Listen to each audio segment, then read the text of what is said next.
Hey folks, Randy Henry here from Silverton, Oregon. Humid day, September, 13th, heading into fall. And cool enough to start working on the boat again, and it feels really good to be out here. So today, it's kind of my first day back on the boat in a month or two.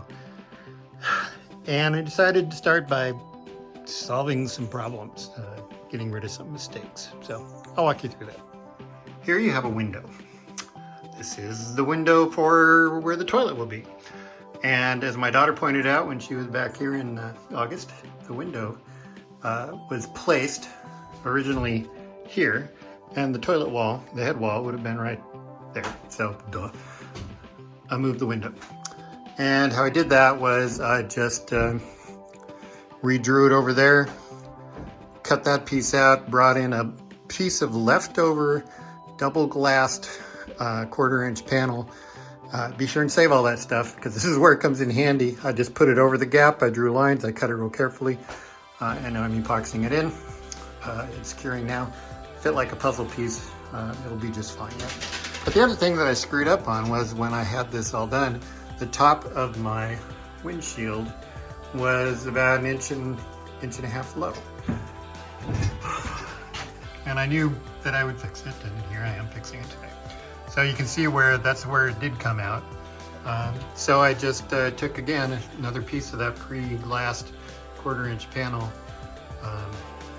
cut out some 3-inch wide rectangles, clamped them up there, and then took a roof panel, this thing that gives you the shape of the roof, fastened it here and here, took a long straight edge over the top and drew the line. I just spot welded that into place. I'm going to let it cure tonight, and I'll come back in tomorrow, and it will get an extra piece of glass over the front, and I'm considering doing a doubler on the inside there. Now the other thing I've been up to is we went up to Port Townsend last weekend for the Wooden Boat Festival, and I had a lot of fun. It was great fun.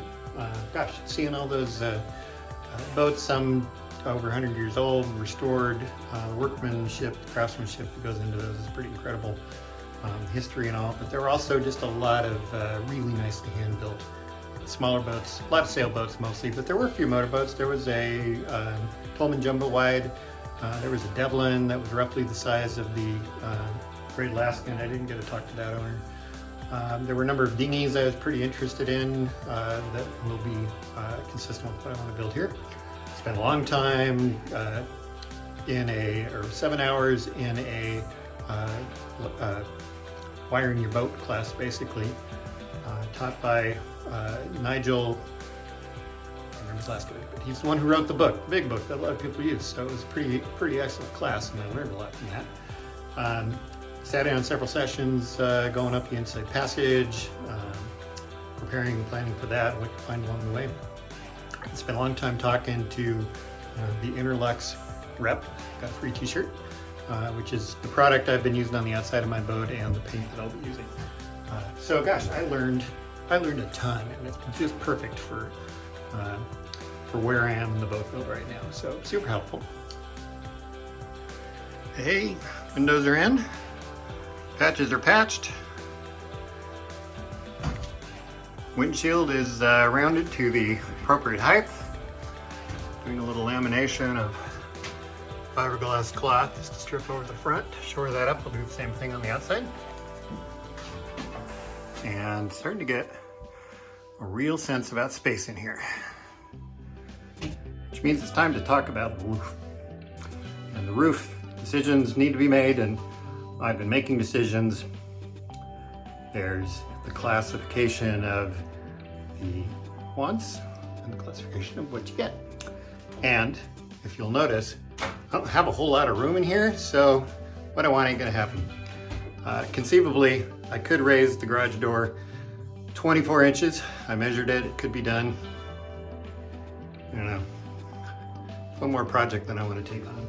So I think I'm gonna go with a flat roof. And by flat, I don't mean flat, I mean just a basic roof. It's not going to have the forward facade like you see as an option in the plans. As much as I wanted to do that, I'm not going to do that. So I'm going to lay out 4 sheets well, 3.5 sheets of 1/8 inch, and then laminate another 3.5 sheets over the top of that. That's a layer of epoxy on the lower sheets, a layer on the top sheets, and then a thickened layer in between as I sandwiched them down, and then I went around and punched a whole bunch of holes in my nice roof. Check to make sure that everything is running true and flat and that there's not gaps, and I think it's good. And I think I'm tired, and it's about 3.5 hours straight of mixing, rolling, and painting, and it's time to go in. Have a good night, folks. Hey, it's the next morning, and I've come out and the epoxy is cured. It all looks really good, so I spent the last 45 minutes removing all of the screws and the little wooden washer things that I used. And it looks like it's cured up really well. I've been over the whole thing with a 40 grit sandpaper on my random orbital sander, just to take any high points down and work on any globs of epoxy. So now what I'm gonna do is get thickened epoxy, some peanut butter, and go into all the seams, all of the holes, and then I will start laying out epoxy and fiberglass. So I need to make sure I've got enough cloth, and that's another fun 2-hour job.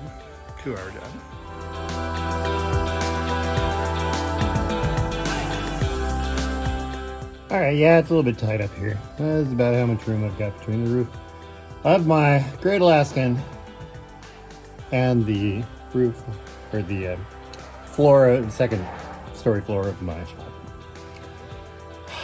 So I got the roof on. It is March, and unfortunately my son is sick and I'm alone today, but I'm gonna try to get this off and back into the other work area by myself. It's okay, I have 911 on speed dial.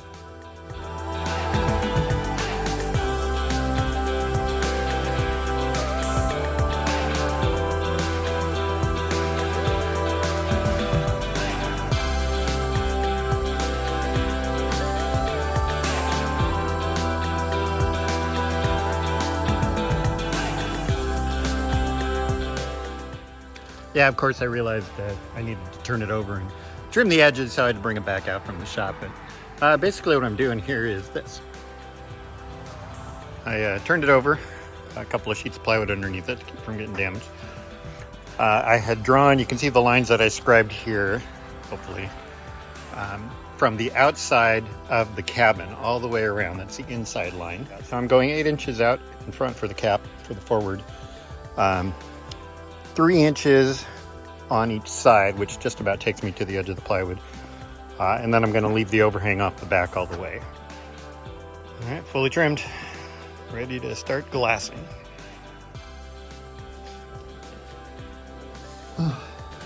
Well, good morning. It's an overcast day here in Silverton.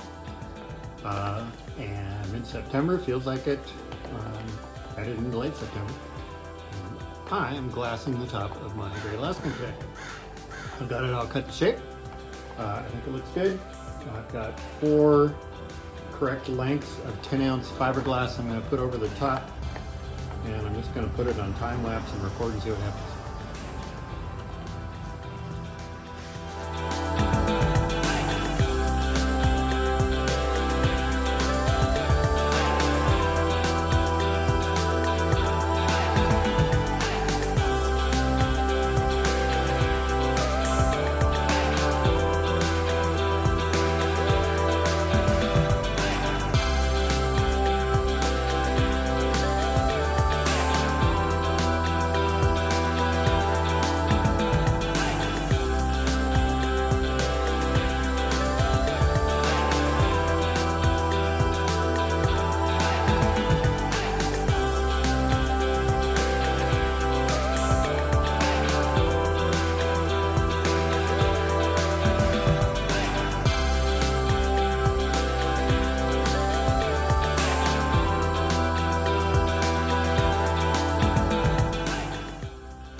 Here it is, fully glassed.